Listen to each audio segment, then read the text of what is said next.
welcome to Five Points Art Gallery and Studios. This is the Artist Talk. It's a dual artist talk for the dual opening reception for Kottavei Love's The Black Woman Tabernacle. She is that. And for Joya Jean's Dark Edges. Both of the artists have solo shows right now on view and with works for purchase at Five Points Art Gallery and Studios. They're bringing in the fall. And so I want to introduce both of the artists. Kottavei is from Atlanta or Atlanta based. Mm-hmm. Joya is now Chicago based, but also she's a not too recent grad or not far off recent grad from MIAD, Milwaukee Institute of Art and Design. And so I want to welcome them to the space and for their time and their contribution and collaboration for their shows.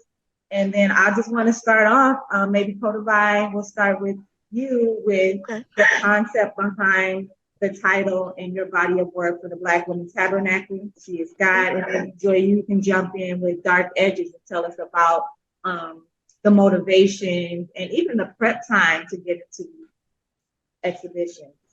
And then you can also introduce us yourselves to the audience by telling us about yourselves too, and then maybe talk about the exhibition. Okay. I'm Kottavei. I'm a mompreneur to 5 sons, and being a single mom, I always wanted to address issues or solutions or show Black women in a positive light.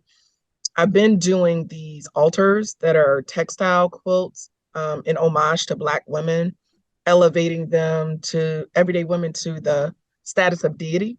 But with this, I wanted to take something that people are familiar with, a tarot deck, and make a tarot deck inspired by only Black women.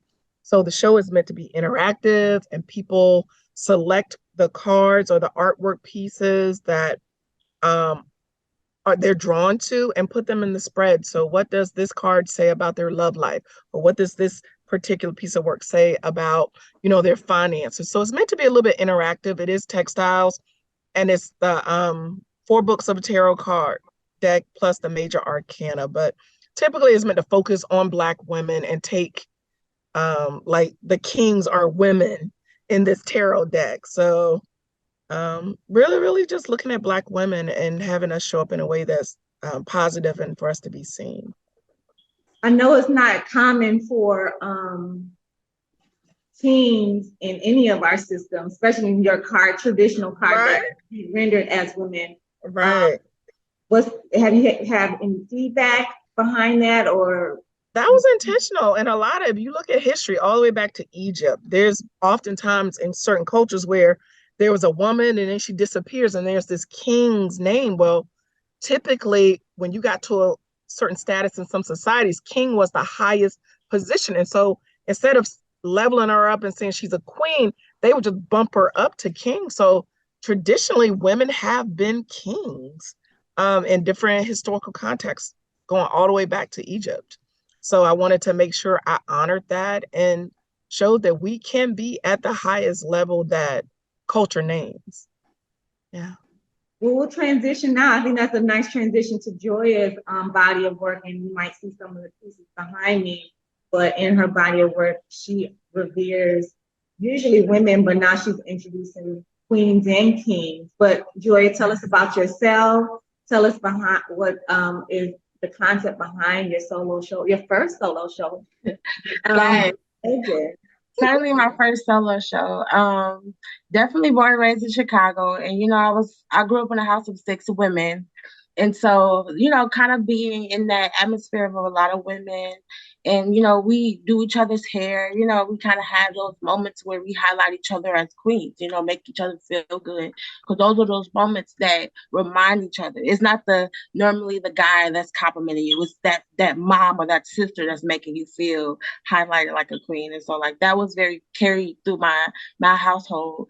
And so like they really got me into braiding hair, that then kind of spending me having these different clients, different women in my chair all the time.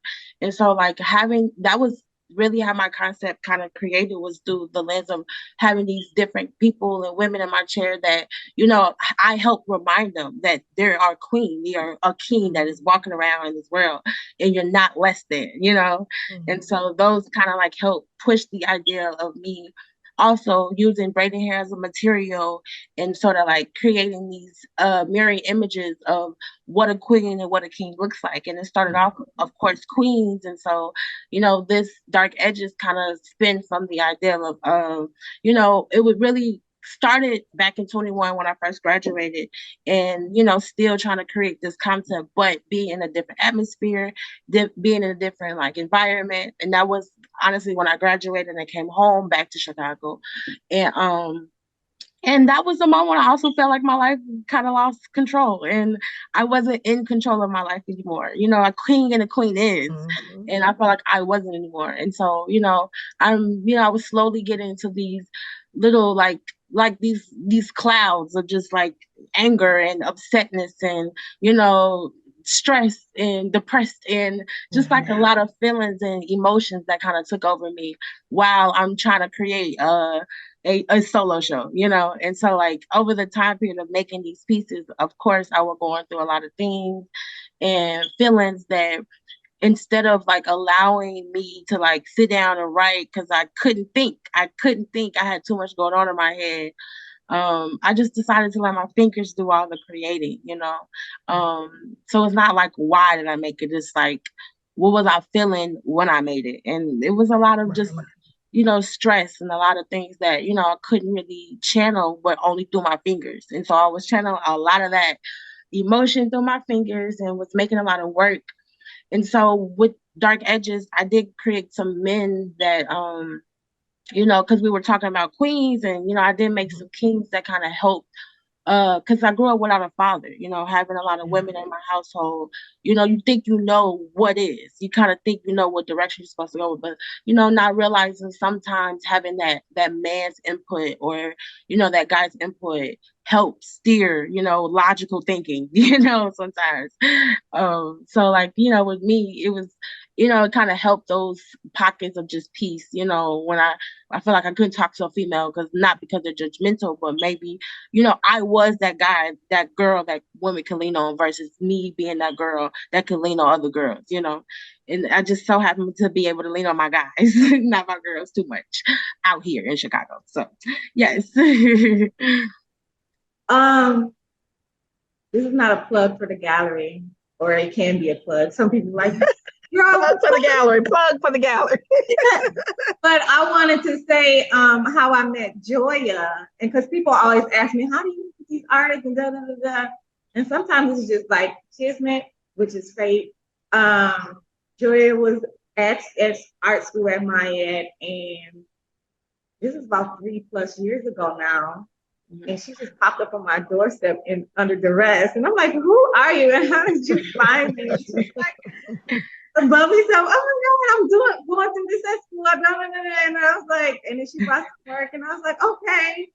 And she became an intern, like, because I mean, if I let you in, I'm going to give you my all. So I was like, let this be the space is dear to be, the safe space of cultivation. She is a very open person, meaning she is vulnerable. And so I was like, okay, let's protect this.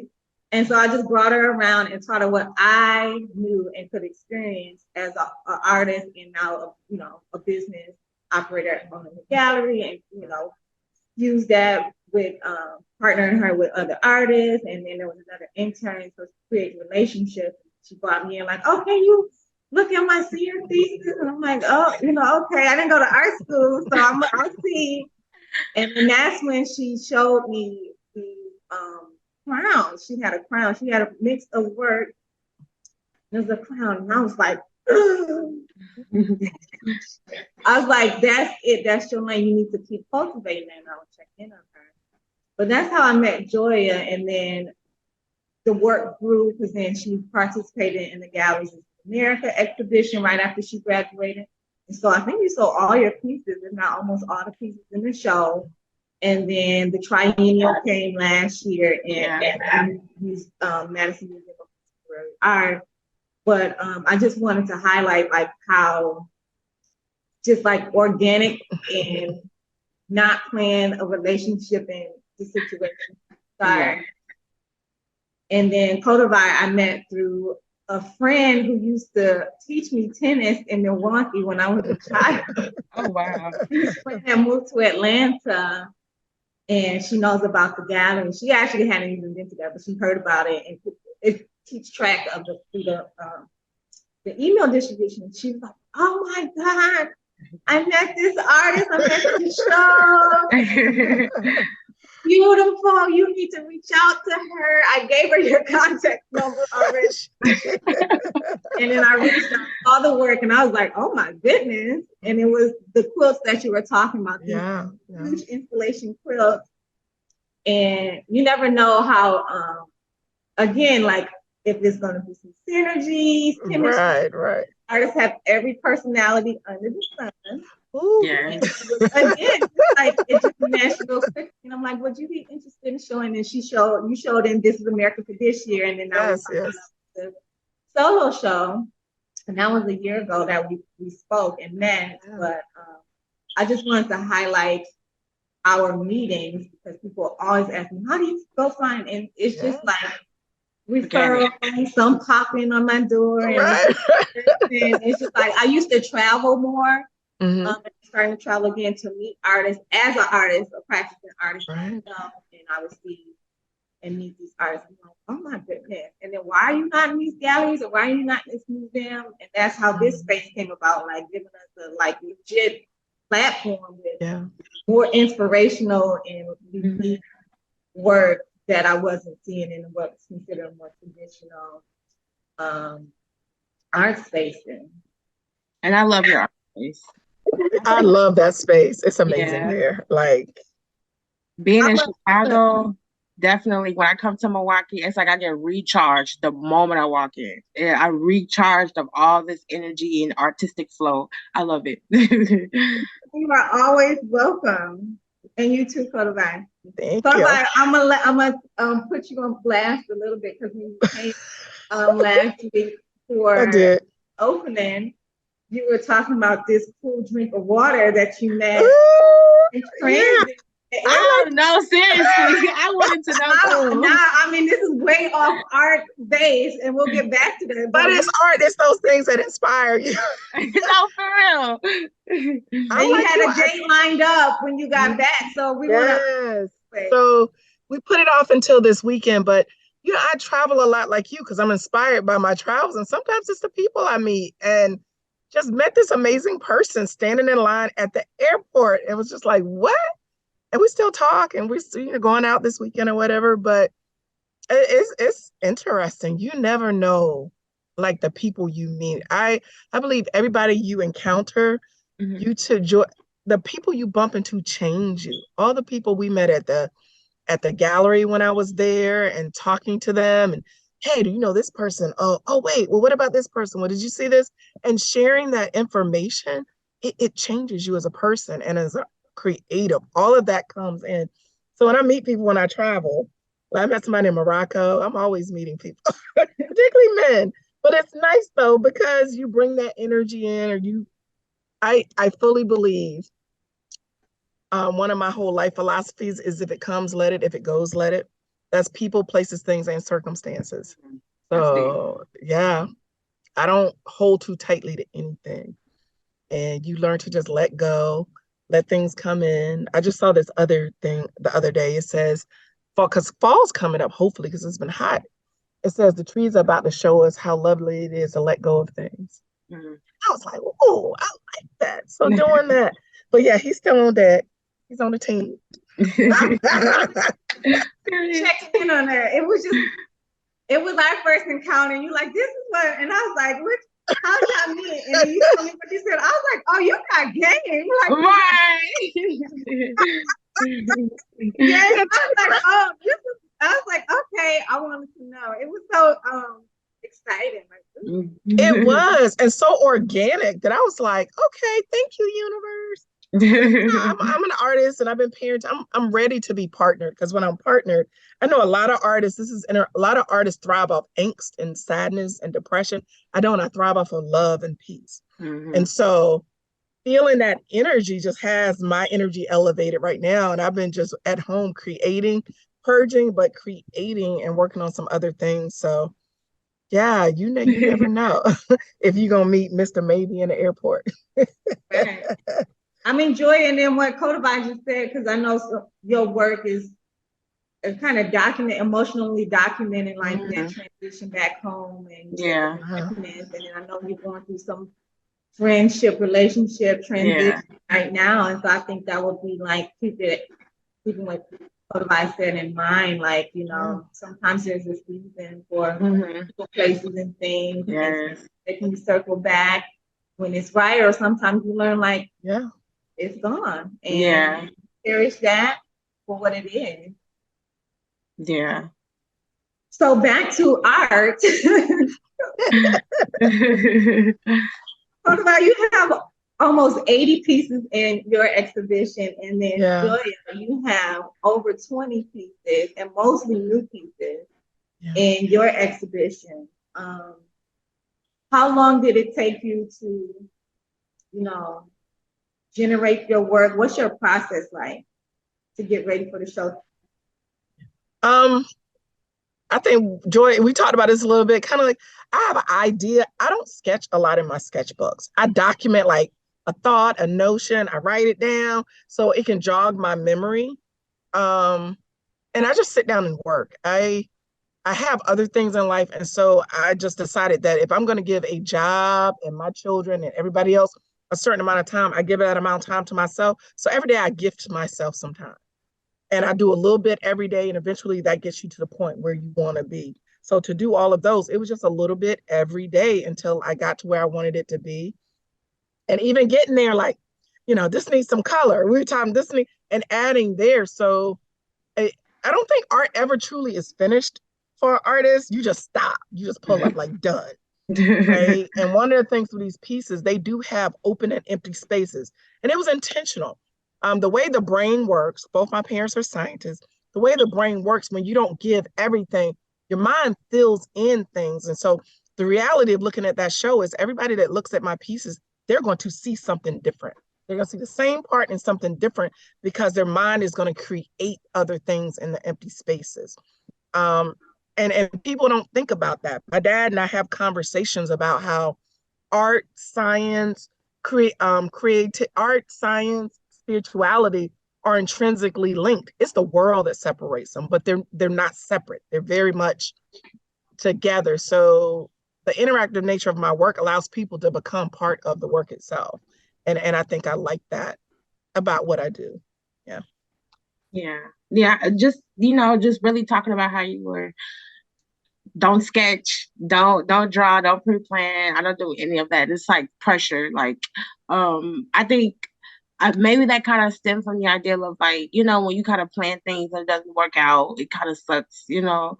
And I just remember in school, I drew this portrait. I switched majors, my very first piece in new studio practice, which was considered fine art. And I just remember I drew this like, I think 11 by like 8 on the construction, to then, you know, project onto like a bigger mat board because I was going to paint it. It was my very first piece. And I just remember I just tried to duplicate that. And it did not turn out how it turned out. And just the thought of like, why do we sketch when it's not going to be? It's like a sketch is its own piece of art.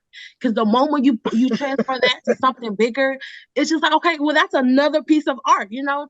And I realized that was really kind of like, I'm over here doing things twice and it doesn't look the same. Why am I doing this? So I think I just kind of just ran with that in the idea of just like, especially with me kind of involved into like more sketch work, more like sculpture work and stuff like that. And I just kind of went for it. I have my materials. As long as I have my materials, you know, I would just sort of go for it and just like, I just know I have an idea, like, you know, like, okay, well, I want it to be a crown, or I want it to be a, you know, a chair with the woman's head. Like, I would have an idea like that, but like sketching, drawing, pre-planning, writing is just too much. It's too much pressure. And nothing sometimes like stuff is lost in translation, don't you think? I sketch sometimes, but don't you feel like you do that sketch and it's pure and the lines are great, and the more you refine it, it's like it stiffens up. It's like no, yeah, it just, you do hair. It's like a good braid versus that stiff wig. Yeah. Even with braiding though, like I'll have different, you know, with my styles, like, you know, a woman would see, oh, can you do my hair like that? I got you. it won't be like that, but I got you. You know, I know you want that style, but it would never look the same on you. You know what I'm saying? Because we all are different. We all are our own walking portrait. So it's like it would never be the same. And that's kind of like how I took with my sculptures. It's like it's not going to be the same. I took it as each piece as its own individual person, I guess, and kind of just like, well, we're all unique. You know, we can't be the same. And you know, just sort of like remembering like you know, things like that. I feel like it's more pure. You know, like my work is considered unique because it's like you can't find anything else like it because I can't do things twice. And maybe that's the problem. I can't do things twice. That's the real problem. But yeah. I just think it speaks to the heart for me because I'm self-taught. And so the experimentation, like when I make, and I started as an abstract artist and painter, but I worked with like plaster and all. I'm like, I don't know. I didn't go to art school. How did they get this body texture and these layers? And I'm just experimenting with what I consider accessible material stuff I found in my basement and just trying to think about it. But that experimentation process. And then I know I couldn't have sketched because I'm just, again, in it, like making, creating, and like going with it. And so I understand that, but it's interesting to hear that too, as I think you both went to art school as a person or artist who you consider formally trained versus someone like me. It sounds like it's just in you and you got to get it out. But I also think, you know, I think we talked about education as artists. Like, it's important. Education is important, but like self-trained artists, you can still get a lot of the same stuff by hanging around other artists. And I'm always torn. Some of these educational programs, literally like the military, break you down to build you back up. And I always tell anyone going to art school, go in there, get your skills up, but don't let them destroy your creativity and what that is. I'm also an educator, so I tell my students, first of all, I am not an art teacher. I'm an artist that happens to teach y'all. But also, you know, I'm here to lead you to the wellspring of your own creative understanding. I don't teach creativity. I teach technique. I can't teach you how to access, how to be creative. I can teach you how to access the creativity that's already inside you. And I think that's important. And so, you know, the art world mixes, well, they were formally trained and they were, what do they call the artists who are not outsider artists? But that doesn't make any of the art better or less or more profound. It's art. You're making art. You are making, and therefore you are an artist. And I think sometimes education, though it can be good, can also be damaging if you're not strong enough to stand firm in who you are and what you want to make and why you're making it. Yeah. I feel like that's very much problematic sometimes when it comes to like a student that was like in art school all through high school, elementary school, drawing, sketching or just making drawings out of crayon. And they go to art school and then you have these teachers that's telling you, well, you need to write. You need to write that out. Tell me what you're thinking. And it's just like, where is all this pressure coming from? Like when I was just in high school, I could just do whatever. Like the teacher accepted it. They just gave me a little task, and I felt like that's the reason why I switched my majors 3 times, is because it was sort of having these versus design teachers versus more, fine art teachers, like that pressure of feeling like you have this major concept and deliberate and like, all this boom, boom, boom, boom, boom. So it could be, so when I go up there on that stage and tell y'all what I made, it sound right to y'all. It doesn't always have to sound right. I made this because I wanted to make it. And, it's always a nice story behind it. But I feel like all of that comes through the authentic, the authentic person who made the work, And that's, that I think that's part of the reason why I don't draw and sketch now. It's because when I was in school, that pressure of having to do it before every single piece was torture. It was literally torture. It's literally torture. But it was fine. But it's like what I loved more was having these little different skill sets that I learned, to then help understand why I'm making what I'm making. Like even today, I'm using wood, I'm using furniture, I'm trying to make these pieces that look like deserve to be in the middle of a family room, you know. And it's really because I went from interior design to, you know, to industrial design and how to configure and make things work with each other. And it's because of these sort of skill sets or these minors that I took on that helped develop. But sitting here writing wasn't it. Writing it was not what helped me understand why I'm making today, you know. And I feel like sometimes you can make the best work and then come up with the concept later.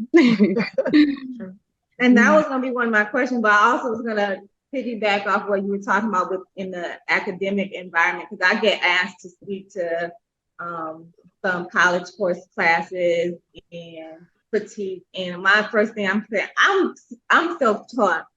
So you can take or leave what I say, right. Or I'm assuming you are technically profound. So I'm going to look at what you're making and help you develop that versus telling you how this is good, this is bad. No, like that's not my role. Right. I mean, how can I tell you that? And I don't even agree with a lot of the systems.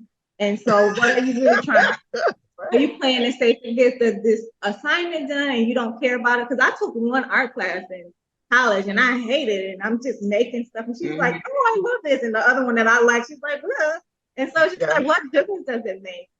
And some of them are learning just to like pitch an undeveloped concept. So it's like, I'm trying to encourage you to find you to develop what I see as like, you know, this is really something unique. And like I said, when you asked for me in for your senior thesis, when I saw your crown, I was like, oh, this is it, keep developing it. Because I think one of the things schools should be doing is finding that and pushing you like this, is your voice and carrying it out. And, you know, you don't sketch, but how can you duplicate it in a unique way, not making it the exact same. You're not a machine, not mass production, but to find your brand in it so it becomes like second nature, not guesswork all the time. And you can make more quickly too.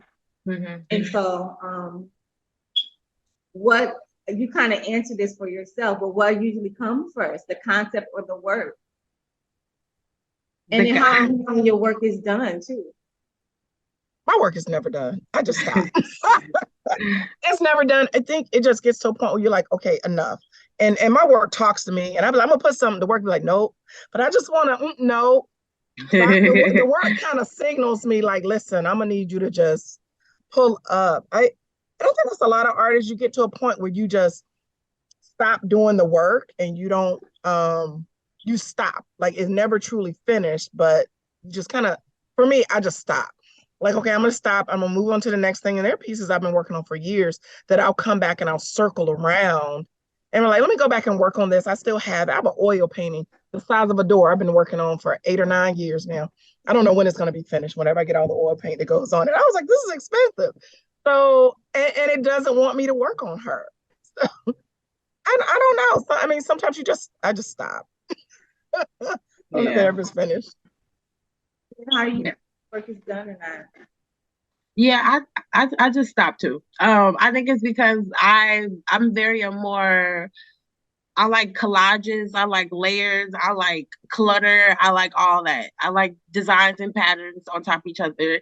But I also realize like sometimes like you might have to come like, you know, you finish, okay, I put my last shell on, walk away, come back. I'm like, oh, it just might be done. Let me touch it up a little bit with a little paint. But, you know, sometimes but I almost feel like because of the amount of work that I put in, sometimes I try to create this balance from left to right. I realize sometimes I'll put that last shell on and be like, okay, this is the last piece. This is the last piece of the puzzle. And maybe because I'll sometimes try to create the symmetry, whether it's a head or like something on both sides. But, you know, I can get a little out of hand with collaging things together. But, you know, I feel like that's what makes my work, you know, like what makes it give it. It's sort of like, you know, extraness. It's because of the way I kind of just throw things on and don't overthink, but, you know, do understand like too much can be too much. But yeah. So it's like a balance between like finding balance and intuition. Like it's telling you and you feeling like it's done. And you kind of like self-edit your desire. I'm glad you used that word, Fatima, because I was about to say, so you're an intuitive artist. You just work in the moment and it kind of, intuitively, and then you're like, done. Yeah, pretty much. Well, I wanted to ask y'all about, especially coming from both different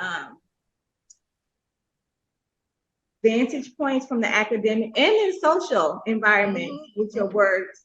What's the biggest, who are the biggest supporters and the importance of having support for your practice? And I question this too for Joy, because you're a lot younger, and I get a lot of students pop up on that door like, oh my gosh, you helped me, this is not going on.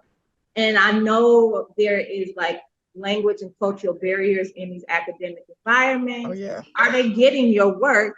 Because your materials are not traditional, and they're probably considered low art versus this high art and these hierarchies with materials and the histories of art.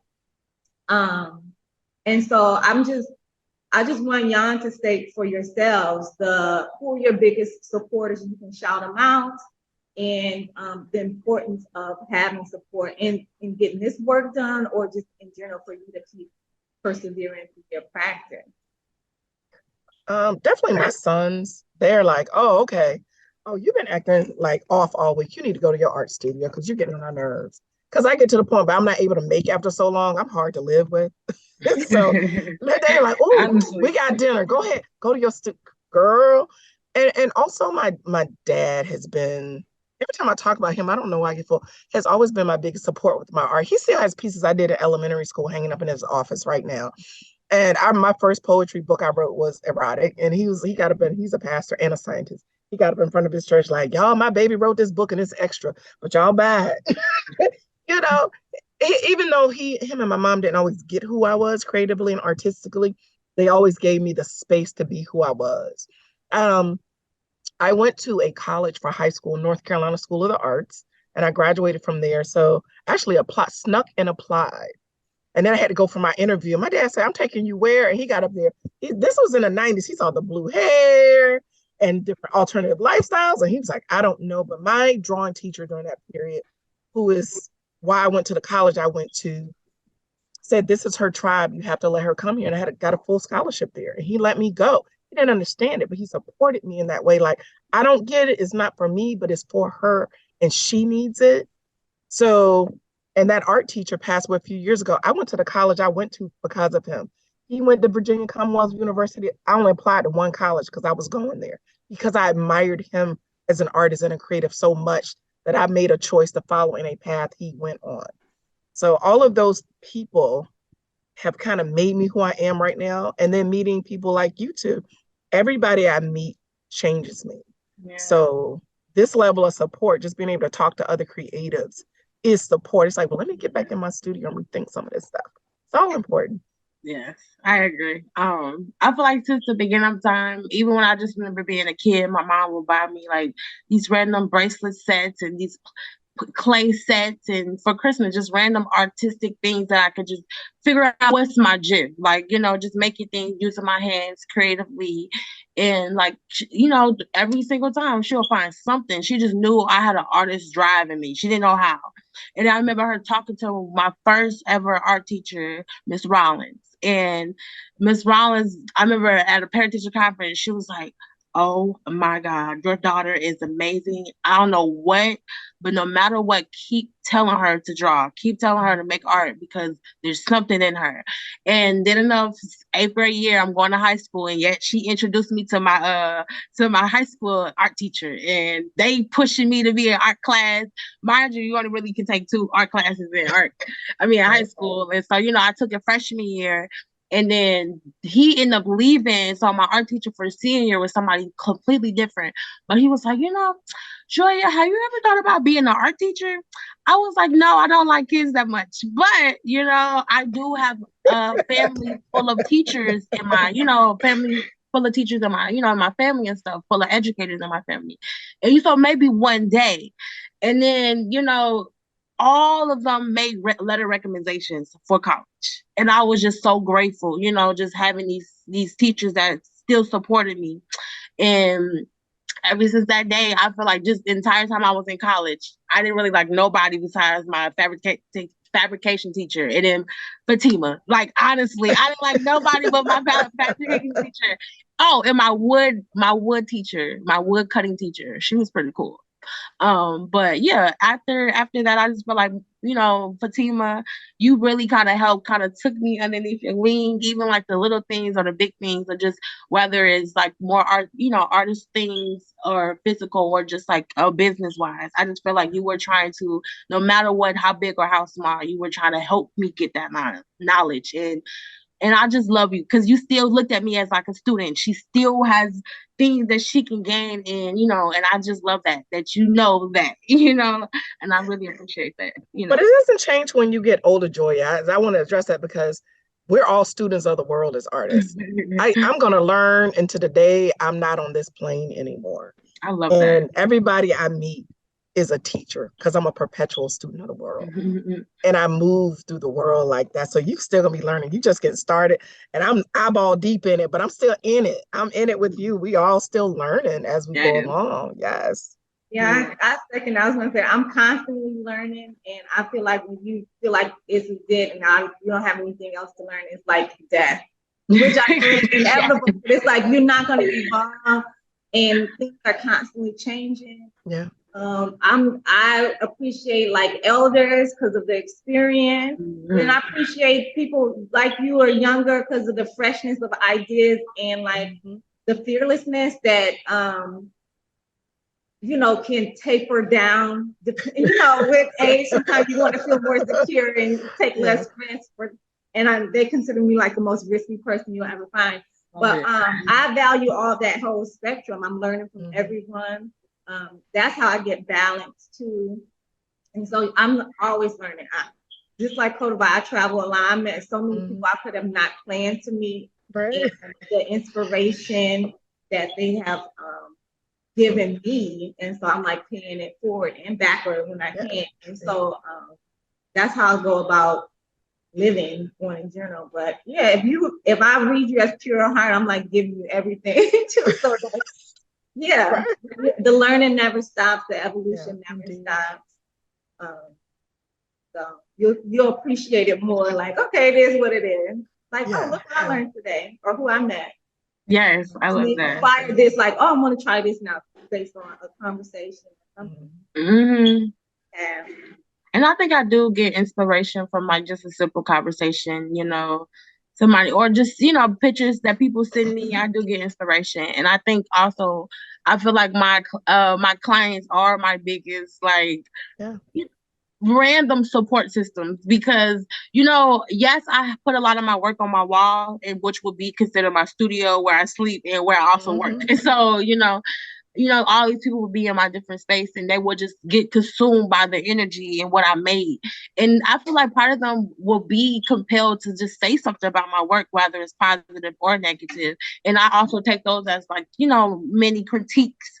It's not often because, most of the times it's just a compliment. It's not like a real feedback. But, I also feel like I take those as, those sort of pockets that help remind me of why I'm doing what I'm doing. I just love the encouragement, because everybody's not going to always like your work. And honestly, I don't care if people like my work. I make the work I make from my spirit, and art's meant to provoke. So whether you feel something good or bad, did you feel anything? Like, that's all I want to know. What did you feel like? I don't like it. Oh, I love it. Oh, well, what is that? Like, feel something. Art is meant to provoke and evoke feeling and emotion. And I know you do that a lot with your work as well. So it's not so much about what they feel or what you evoke. Does it evoke anything? Something. That leads to one of my next questions is what do you both want the audience to pull or evoke, or what are you evoking through your solo shows, through Dark Edges and through the Black Woman Tabernacle? What do you want the audience to get from this? I really want people to see the reverence of Black women in what's considered probably non-traditional positions. I think even my paper I wrote for my master's was called Aesthetic Discrimination, Black Girl and Invisibility in the Art Education Room. I think we lose a lot of Black girls to their creativity because either the imagery they see is negative or they're totally invisible. So to show us, like, I want to be the hunter that tells our story where we're victorious. And I've purposely chosen specifically Black women. Anybody else you see in my work, a man or other, they're a footnote in the work.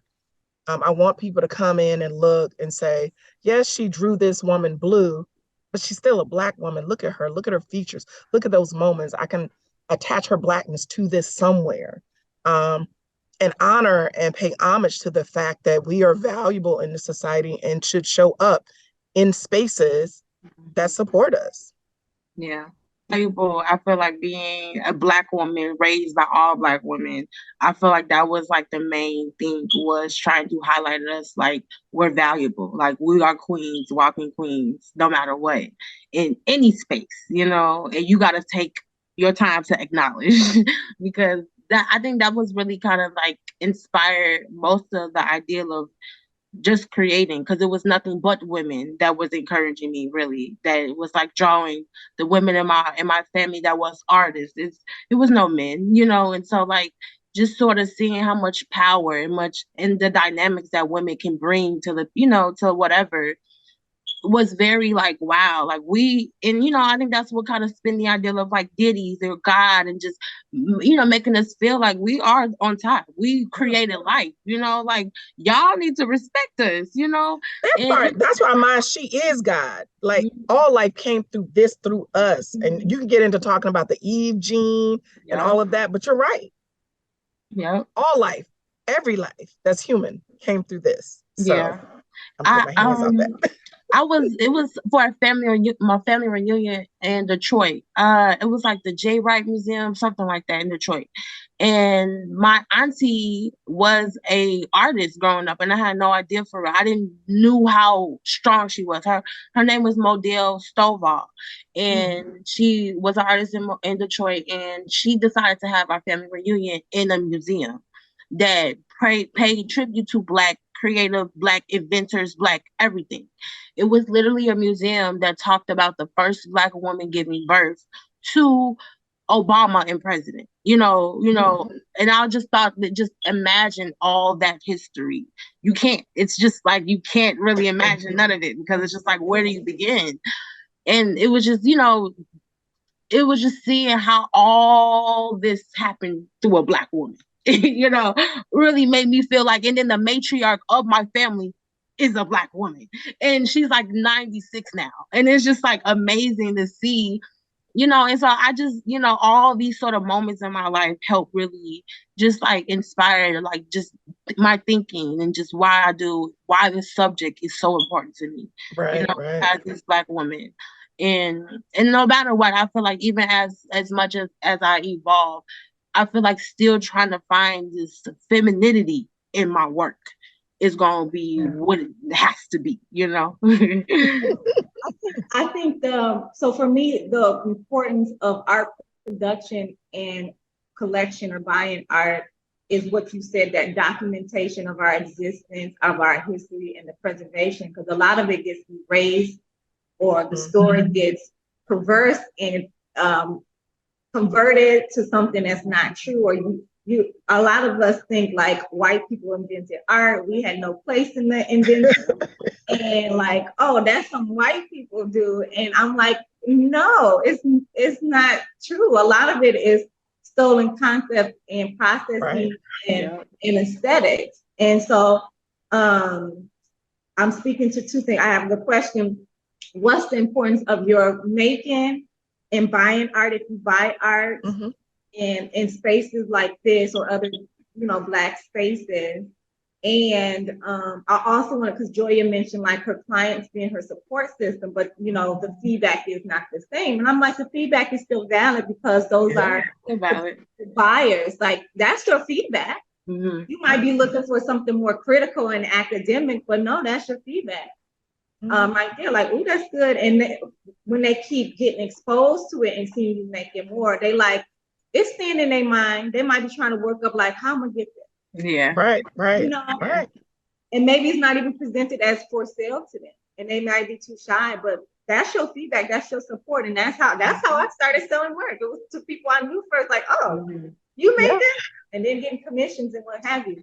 But again, the importance of it is like, because people literally are told we never existed in this sphere, in this industry, and everything you do pretty much. Okay. As of right now. Yeah. For y'all, what's the importance of making, collecting, like spaces like this? I do both. I'm a maker, you know, I make from the spirit, but I also collect. Like, I have friends of mine in my house that are prolific artists now, like international and world renowned, but I knew them back when we were maybe showing together, or back when I was giving them a skill and I bartered it for art. You know, I would say buy what you love. Like, you don't, pieces may be above your budget, but start small. Or if you know when you want a piece, hit the artist up, like, I'm coming for that piece, and save your money and get it. I buy one nice big piece every year and some smaller ones. Like, I'm gonna get one of your pieces, Joya. But I bought my big piece for this Me year. too. But I got it. I'm coming back. I'm getting one of yours too. I know what I want. At And it. so you collect what you like from artists, work you like. And it doesn't have to be the people they tell you to buy, or the people they say are hot or out of reach. I also have a rule: if like it's a child wants art, they automatically get it at a discount. I've literally sold art to kids with whatever money they had in their pocket, because they were so connected to a piece. That told me that piece belonged to them. And I made my offering to the ancestors in that way. But pay artists, pay artists. I'm not with being those broke artists, but also you have to make room. If you like something, collect it, make it a priority, just like you would travel or food. If you want something, collect it, buy it, save your money, get it, do a payment plan, whatever you got to do to secure the bag because you love it. You people do it for a lot of other things, houses, cars. Why not art? Yeah. I don't collect art just yet, but in time. But I do happen to love the idea of, like, even for like my clients or just people, or even for you, Fatima, where people will give me things, and they can see me making something amazing out of it. And like those are the things that I kind of love, because it's just like they knew, they got a lot of faith in me, like, I know you can make something amazing out of this, while there's a piece of material. Like, I was given this shower curtain the other day, a chair, like, things that I feel like that will give. Or even some of my clients, when they know I use braided hair as a material, they will give me materials. Or, if I'm having used all the braided hair from doing their hair, they will like, Joya, make some raw. You got to keep this, Yeah, I don't necessarily collect in that way, but I do collect in that way, and I love it. Not yet. You don't collect yet, but Right, coming. not yet. Right.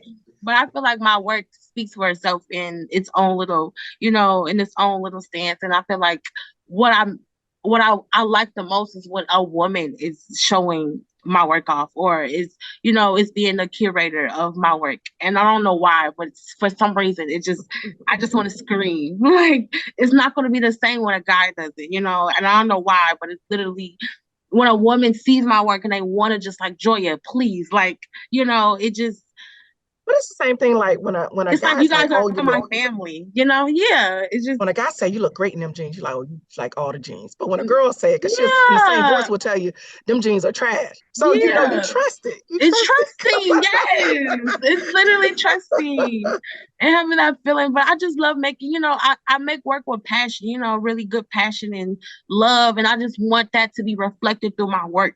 I want anybody to see it. Like, you don't have to buy it, but just feel something. Right. When some of my friends will come over, I'll be making work, and I love when those certain friends were just like, well, Joya, you work on what you work on. I'm gonna bring a puzzle. I'm gonna bring this. I'll be working on this. I'll be sketching. I have old friends from like elementary school that we are still close to this day, and they would literally come. They would just want to just come and have a creative vibe or energy around them. Like, I'll work on what I'm working on, and they'll work on what they're working on. But it's just having that sort of like, this is that feeling. I don't have a lot of that in Chicago. We are a very competitive city. Being an artist doesn't seem likely. Having that idea of you're going to be a starving artist is very likely. And so, like, it's just like those ideas is just like, you don't meet a lot of girls like me, I say, that just are just chill, like to, have fun, but also it's like, you're mellow. Let's make some art. Let's talk about it. Let's talk about it. Like, why not? And also someone named Joya, that's supposed to collide with all of that in a way. And so like that's, you know, even trying to live up to my name in a way, you know, helps. I've also helped just kind of make me be the character or help create what I create. But yes, I don't know. My space, my art just exists in a space that if you're supposed to be in that space, you're gonna love it. Well, I wanted to thank y'all both. I'm not trying to cut anyone. I know Kottavei has to go teach, and I I do want to have to welcome teach. everybody to the space of 5 Points Art Gallery and Studios to imbue and take in all of this spirituality, this femininity, this power, this perfectly imperfect execution, Yes, literally. Yes, that's it. like a realness through this artist talk and the experience. And so the exhibition is up now until the end of October. Again, I want to thank both of the artists for their collaboration and their time and their commitment to this, and the beautiful work that the audience will get to experience and share in their personal stories. I don't have any For the last platform, words. Fatima. I want to thank you for the platform and providing such an amazing space for us to show up and fully be ourselves as creatives and artists. Yes, We need more of this, and we need to sustain this. So everybody who watches this artist talk, go by, support the space, buy some art, and again, support the space. We need this space there. We need it to stay sustainable and in place so we can do more of this work. I really want you to have a space in Chicago. Like, you don't even know. We need humble Black women like you in Chicago. Like, literally. That's self-taught, because the educated ones be a little big-headed, you know? Thank you so much. And I want to thank y'all for your time and invite the audience again to experience y'all work. Buy their work, okay, to help sustain this space. All right. Thank you. Bye, Joya. Bye, Fatima. Bye. Bye.